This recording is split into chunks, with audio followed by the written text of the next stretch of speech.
সম্মানিত সাংবাদিক ভাইয়েরা, উপস্থিত পাথরঘাটা বিএনপি যুবদল ছাত্রদল সহ সম্মানিত নাগরিক, উপস্থিত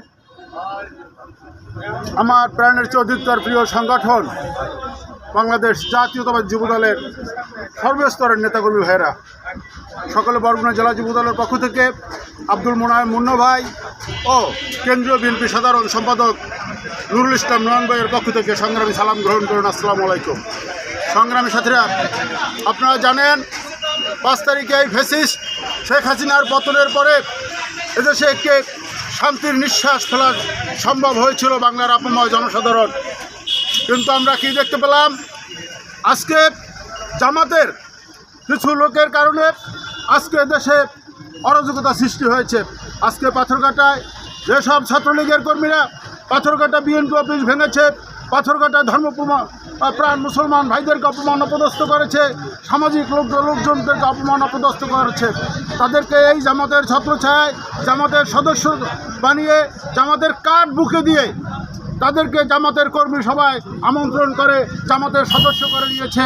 তার একমাত্র কারণ পাথরঘাটায় বিএনপি অত্যন্ত শক্তিশালী, বিএনপির সকল অঙ্গ সংগঠন অত্যন্ত শক্তিশালী দুর্বল করার জন্য, তাদেরকে আহত করার জন্য, আমাদেরকে নিঃশেষ করে দেওয়ার জন্য। তবে জামাতের ভাইদেরকে দৃষ্টি আকর্ষণ করতে চাই, আজকে যে ঘটনা আপনারা ঘটিয়েছেন, আমরা এর দাঁত ভাঙা জবাব দেব। যদিও অনতিবিলম্বে প্রশাসনের মাধ্যমে এই খুনিদেরকে গ্রেপ্তার করানো হয়।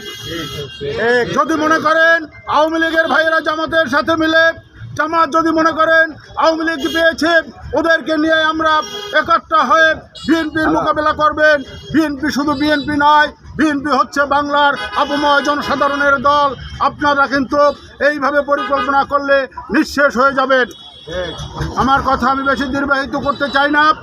পাথরঘাটা সহ সারা বাংলাদেশ যুবদল ছাত্রদল সহ সকল ধর্মপ্রাণ মানুষদেরকে বলতে চাই, দেশের স্বার্থে, গণতন্ত্রের স্বার্থে আমরা সকলে একত্রিতভাবে থাকব এবং জামাত সহ আওয়ামী লীগের যত দোসররা আছে এই খুন খারাপ অন্যায়ের সাথে জড়িত তাদেরকে নিধন করার জন্য, তাদেরকে ধরে প্রশাসনের কাছে তুলে দেওয়ার জন্য আমরা সকলে সচেষ্ট থাকব।